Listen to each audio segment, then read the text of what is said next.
Hi there, thanks for watching the video. Now, if you're watching this video, you're probably a part of the headshot crew. However, if you stumbled onto this video and you're not, head on over to headshotcrew.com, sign up, and get involved. It's led by Peter Hurley, the world's premier headshot photographer, and it's a host to thousands of headshot photographers internationally. On the surface, it's a search engine for people to find headshot photographers in their cities. However, on the back end, it is a forum for those headshot photographers to learn, to discuss, and to better their skills within headshot photography. So if you're interested in headshot photography or you think you know everything about headshot photography, head on over there and become a part of the discussion. Sign up!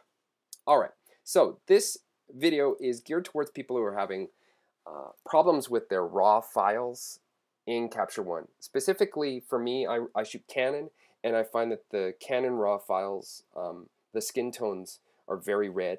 There's a large amount of red tone within the skin, which is easy to pull out, but I prefer to find a way to have it looking better on the screen as I'm shooting. So when my clients see it, they don't see something that's going to give them pause. There are different ways to do this. This is just one option, and it might not work for you, but I'm going to show you anyways. So I have this file here. Other than white balance and a tiny bit of dropping of the highlight level down, so bringing the highlights up more. This is untouched. This is straight out of camera. So what I'm going to do is I'm going to take this file and I'm just going to make a clone. So we have two. We'll leave this one alone and we'll work on this one so we can cross-reference. So head on over to your color panel and go down to base characteristics, and you can see that you have Icc Profile and your curve. We're not going to touch curve. It's on film standard. It's going to come in as auto. Unless you have like a weird camera, you're always going to be on film standard. So the auto is not auto, it's auto assigning one of these four, and 90% of the cameras go to film standard. So just leave it on auto. But what we are going to do is we're going to change the Icc profile that's been designed for your camera. Go down to Effects and go to No Color Correction. Obviously, that's not going to be an appealing image. What you want to do is head on over to your local adjustments now, add a new layer, call it Color, and just right-click that layer, click Fill Mask, which is the same as, oops, sorry, brushing, but we've just filled it, so it's saving time. Took me longer to explain that. And just bring your saturation all the way back up. So what we've done is we've gotten rid of the profile that's designed for your camera, which for some reason has lots of red tones in the skin. Now, that is closer to what Natasha looks like. That's closer to her skin tone. There's maybe a bit of, there's a bit to do within the white balance to bring it, because it's looking a little warm now that I can actually see the color. So I might bring it down a bit more. And then why I work with the saturation in the local adjustments is I can add a bit more saturation if I want to within the exposure panel. And it's nice to just have these sliders all kind of start at 0 instead of one just pushed all the way to 100. So, you know, tiny adjustments, and it's not gonna, I don't think that you should be pushing the saturation more, but for this image I prefer to do that, especially if I'm starting to go a little bit cooler. We'll just go back and forth here, and you know, because I don't want any variables besides what we've done, I'm going to take the white balance here, which is 4209, and I'm just going to apply it to here, just so we're not seeing anything different than this. So that's a big shift. You can see the backgrounds changed a lot too. And I just think that Natasha looks a lot more, she looks more healthy, and she looks a lot more like she did on the day when we were shooting. So with this, you might find that that the skin might still not be off. And what you can do with that is, if you want to push it or pull it any different way, just build another local adjustment, get your brush, paint in the skin. I'm going to do this super willy-nilly here. I would suggest staying away from the lips while you're doing this, but I am not going to worry too much about them.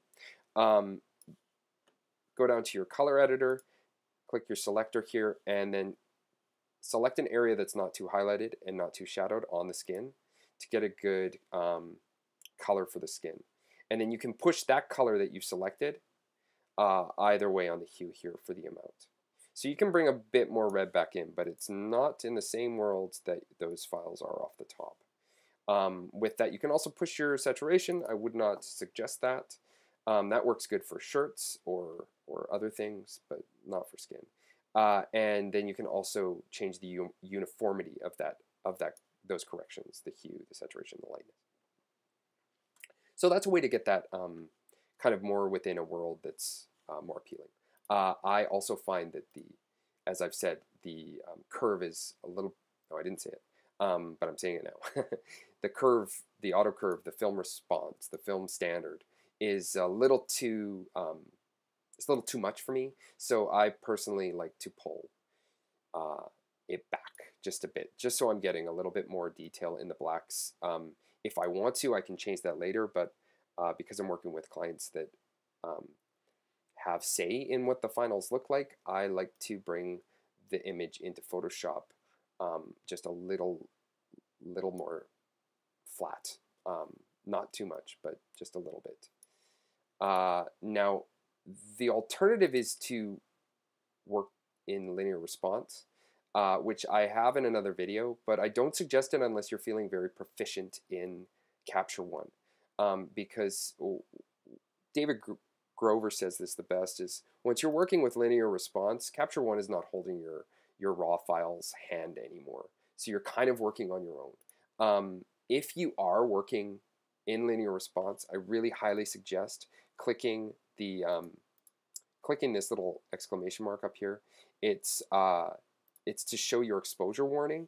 Now you can set the level of that. I'm not going to go through that, but just so you're not blowing an image out.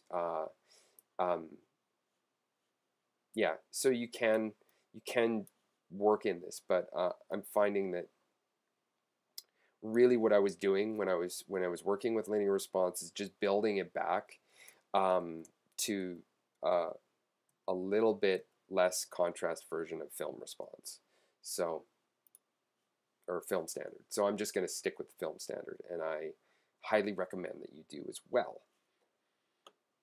Yeah, so that's the difference with that, and it's a pretty quick thing to fix right off the bat. You do it once with your first shot, and then just go to your capture if you're tethering, and go and make sure that your Icc profile is on copy from last, and all other is copy from last, and then every shot that you take is going to come in with the same color. I hope that's helpful, and I hope that clears up anything that the last video didn't clear up. Yeah, if you have a better way to do this, then I would love to hear it. If you find that this is useful, I would love to hear this. Or if you think that this sucks, I would also love to hear this. And I would also, if you think this sucks, like to hear a solution and a better way to do it. Thanks for watching my video.